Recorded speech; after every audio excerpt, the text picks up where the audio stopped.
ওখানে যাই একটু বেশি জ্বালাই কিন্তু জ্বালাচ্ছি, কষ্ট হচ্ছে তাহলে আরেকটু জ্বালাতন করবো কিমা, এটা আমার জন্য নয়। ওই যে বললাম যারটা তার প্রাপ্য থাকবে।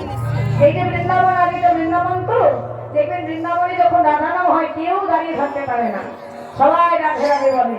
বৃন্দাবনের ময়ূর ময়ূরী সকলে ভক্তরা সবাই রাধারণ করে। তাহলে এটা যদি বৃন্দাবন হয় রাধারানীকে সুখ আমরা দেবো, তাই তো? তাহলে ময়ূরী যে হবে সেটা আমাদেরই হতে হবে। দেখবেন রাধারাম শুনলে সুন্দর পেখম তোলে, আর পেখম তুলে নৃত্য করে না? তাহলে আমরা যদি ময়ূরী হয় আনন্দটা তাকে আমাদেরই দিতে হবে। তার জন্য কি করতে হবে? হাত তুলতে হবে সবাই। হ্যাঁ, ময়ূরী হতে হবে, যেমন বলবো সেই হবে। তুলুন তুলুন, হাত তুলুন। ফাঁকি দিলে ফাঁকি করতে হবে, যে ফাঁকি দেবে আমার চোখে দেবে কিন্তু উপরের চোখ কিন্তু সব দেখছে, হরিব। আর যে হাত তুলছেন না তার কিন্তু চাইলেও তুলতে পারবেন না, হরিবল হরিবল। মন চাইলে কিন্তু হবে না। সবাই ঠাকুমা হাত তুলে হরিবল। হ্যাঁ বলো, রাধে রাধে রাধে রাধে রাধে রাধে রাধে।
আমরা সবাই না মধুময় বৃন্দাবনে। এইবার আমরা আস্বাদন করবো ভগবান কৃষ্ণচন্দ্রের সেই মান লীলা। এক মনে আস্বাদন করবেন, খুব সুন্দর লীলা, ভালো লাগবে।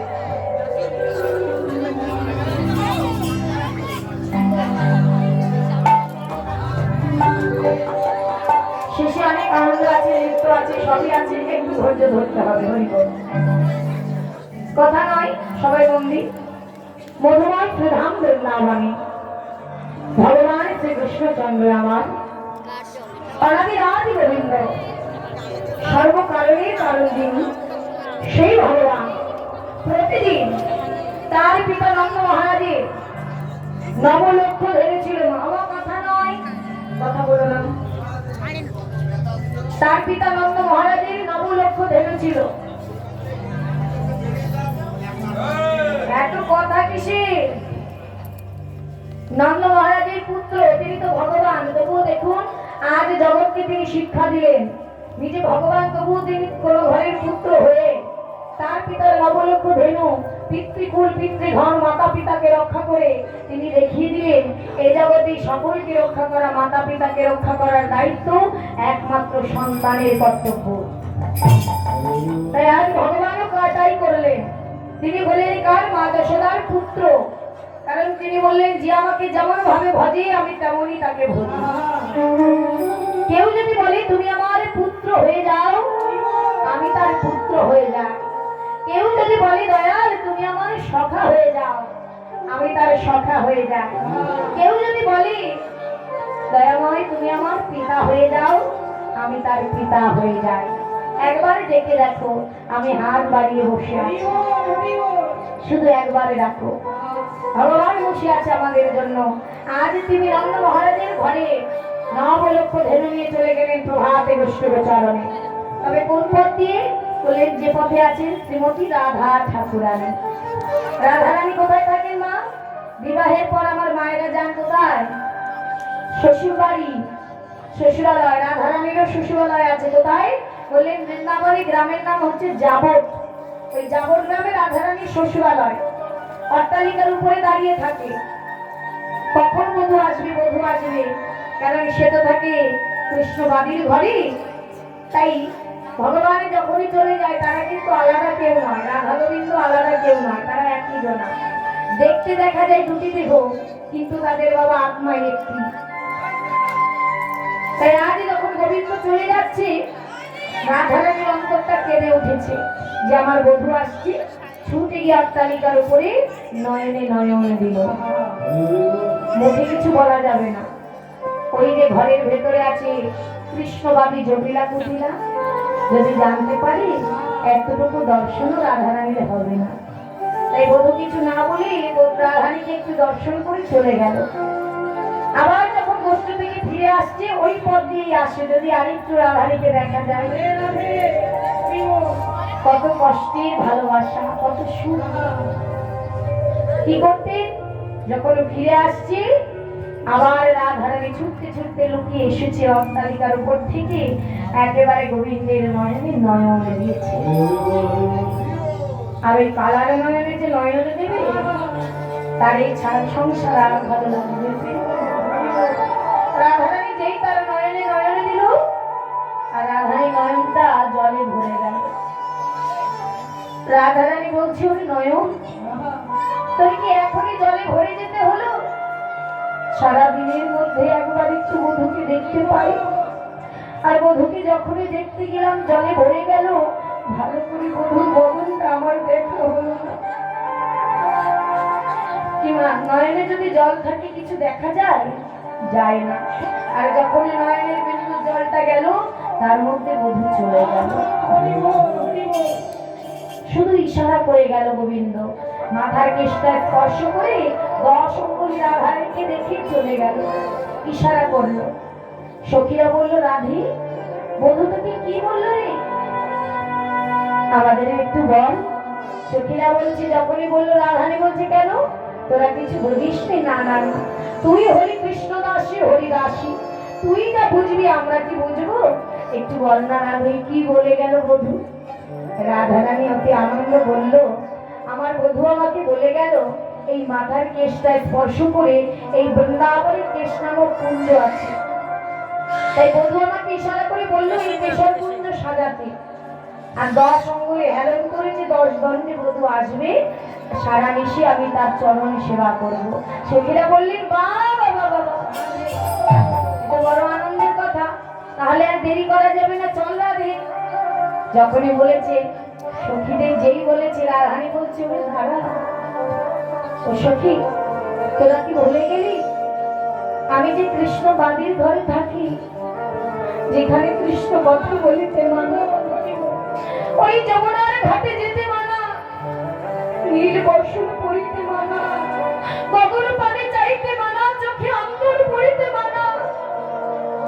এত অভাগিনী আমি, কৃষ্ণের আদি অক্ষর ক পর্যন্ত আমার বলতে মানা। বল না সখী, এত সহজে তোদের মতো আমি কেমন করে যাব বধূর কাছে? আমি এত অভাগিনী যে যখন তখন বধূকে গিয়ে যে একটু তার চরণ সেবা করব, সেই ভাগ্য আমার নেই। তবে হ্যাঁ সখী, আজ আমি কোনো বাধা মানব না। গৃহমাজ সবাই ঘুমিয়ে আছে, আমি কি করবো? যে যার কর্মে ব্যস্ত মা। এই সুযোগ পেয়ে রাধারানী কি করেছে, জীবনে সেও সংসারীর কর্ম করেছে, কিন্তু জগৎকে শিক্ষা দিয়ে গেছে যে সংসারে থেকেও গোবিন্দ সেবা পূজা করা যায় যদি মনটা তার প্রতি থাকে। শুধু মনটা এক হতে হবে, তাহলে দেখবেন ওই সংসারের ভেতরেই তুমি গোবিন্দকে পেয়ে গেছো। শুধু মনটা চাই, ভক্তিটা চাই। কেমন করে পেল? রাধারানী দেহকর্ম সেরে কিঞ্চিত সুযোগ বার করে গোবিন্দের জন্য। যখনই সুযোগ পায় আমাদের মতো হেলায় হেলায় কাটিয়ে দিল না। কি করলেন? সুযোগ পেয়ে গোবিন্দ সেবায় লেগে গেলেন। ছুটতে ছুটতে বনে গেলেন সখীদের সঙ্গে।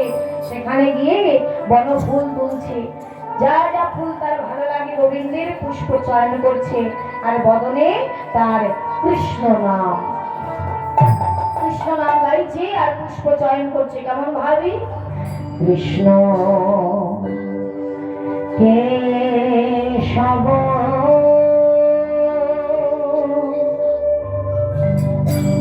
কৃষ্ণ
কুঞ্জকে সাজিয়ে কুঞ্জের মাঝে রাধারানী মাথায় ঘোমটা দিয়ে আশাবতে নয়নে দিয়ে বসে আছে।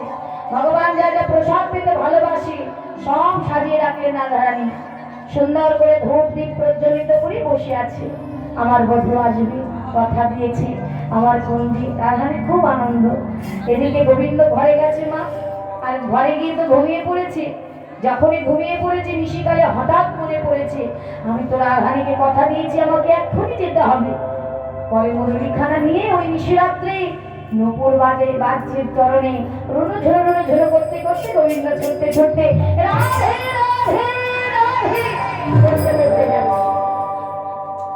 তবে গেলে কি হবে বাবা, ওই যেতে যেতে না পথে একটা বাধা পড়ে গেল গোবিন্দের। রাধার কাছে আর যাওয়া হলো না তার। রাধারানী এত আশা করে বসে আছে, আর এদিকে গোবিন্দকে আটকে দিল কে? এই রাধারানীর বোন, যে একটা তো পুত্তুলো বোন, যার নাম হলো বাবা চন্দ্রাবলী। চন্দ্রাবলী পথের মাঝে ধরে দিল, দাঁড়াও।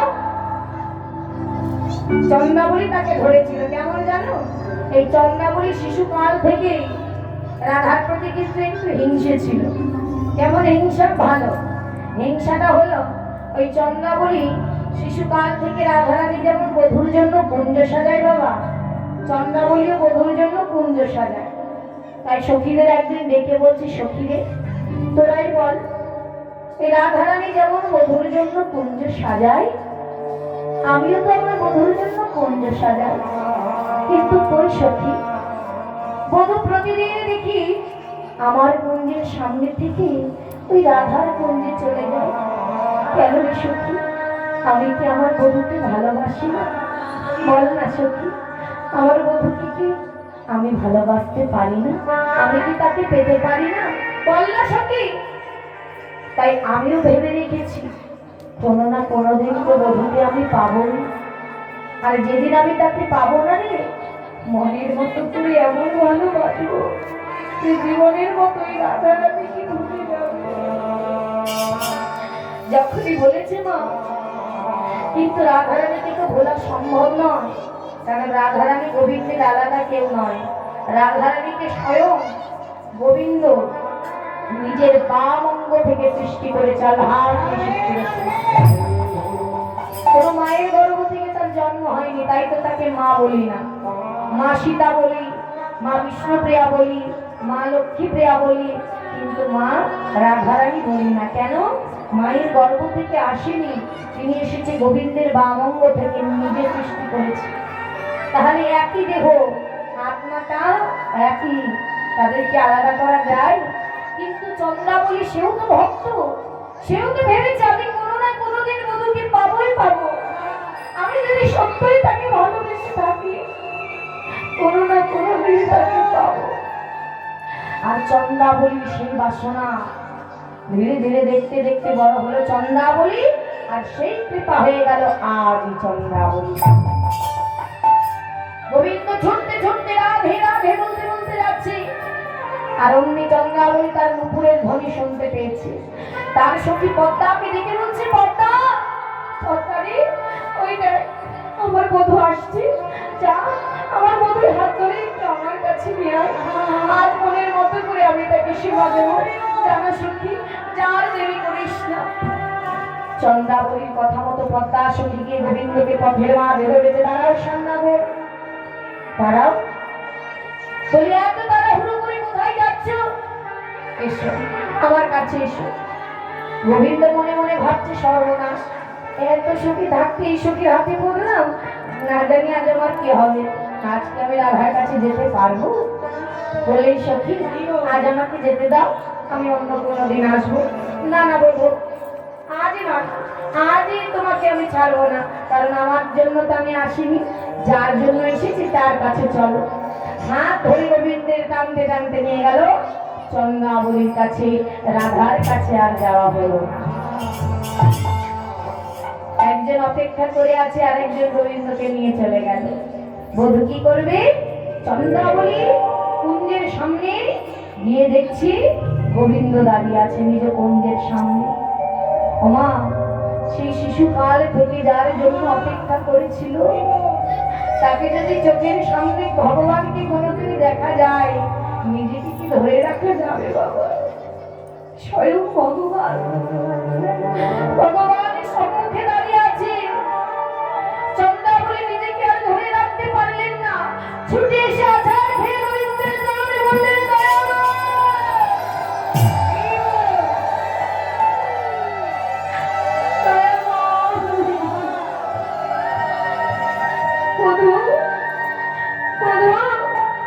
তুমি এসেছো দয়াময়, আমি তো তোমার জন্যই অপেক্ষা করেছিলাম। এসো এসো দয়াময়, আমার কুঞ্জে এসো। অমনি বললে, কৃষ্ণ বলছি না না সখী, আজ নয়, অন্য কোনো দিন আসবো, আজ আমাকে যেতে দাও। সে কি বলবো, এ তুমি কি বলছো? হ্যাঁ, এত কষ্ট করে তোমাকে পেলাম, আর তোমাকে ছেড়ে দেবো? না না না, আর তোমাকে যেতে দেবো না। আমি চন্দ্রাবলী তোমাকে মনের মতো করে সেবা দেবে। চন্দ্রে, আজ যেতে দাও, অন্য কোনোদিন আসবো। না, আজ আমি তোমাকে কোথাও যেতে দেবো না। এত কষ্ট করে আজ এই চরণটা আমি পেয়েছি, তুমি বলছো আমি তোমাকে যেতে দেবো? বারবার বলছি গোবিন্দ আমাকে যেতে দাও, যেতে দাও। চন্দ্রাবলীর অভিমান হয়ে গেল। অভিমান করে বললি, না তাহলে তোমাকে যেতেই হবে দয়ামা। বেশ, যাও, তুমি চলে যাও। তবে যাবার আগে এই অভাগিনীকে একটা প্রশ্নের উত্তর দিয়ে যাবে। বলো। এই জগতে সবাই বলে তুমি নাকি ওই রাধার নাম, সত্যি কি তুমি শুধু রাধারই নাম? বলো না দয়া, আমার কি তুমি কেউ হও না? বলো না বধূ, আমার কি কেউ নাও তুমি? বলে যাও, তুমি যদি আমার কেউ নাও তাহলে তুমি চলে যাও। ভগবান দেখলেন যে গোপী যা বলছে মিথ্যে কিছু নয়, আমি তো শুধু রাধার নয়, আমি যে সৌবহু বল্লভ প্রাণ, আমি যে সভা, আমি তো সভা, আমি তো ভক্ত বাঞ্ছা কল্পতরু।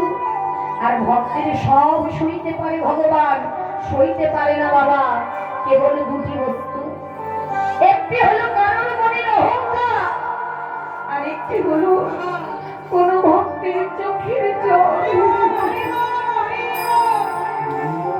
ভগবান ভক্তের জল সইতে পারে না। ভক্তের চোখের জল যখনই তার চরণে পড়েছে, ভগবান আর যেতে পারছে না, থমকে গেলেন। চন্দ্রা, নয়নের জলে কেঁদে আমাকে আঁকড়ে ধরে রেখেছে, আমি কি করে যাব? আজ চন্দ্রাবলী নয়নের জলে কেঁদে কেঁদে বলছে, বধূ তুমি যেও না, আজ তুমি চলে যেও না, অনেক কষ্ট করে তোমায় আমি পেয়েছি বধূ, তুমি চলে যেও না। বাবু, এই যে ভগবানকে নয়নের জলেই শুধু পাওয়া যায়, এর প্রমাণ অনেক আছে, যার মধ্যে এক ভক্তের কথা বলবো, একটু মন দিয়ে শুনবেন যে ভগবান আমাদের কাছে আসলে কি চাই, আর আমাদের বা কি আছে আমরা তাকে দিতে পারি। কেমন ভাবে সেই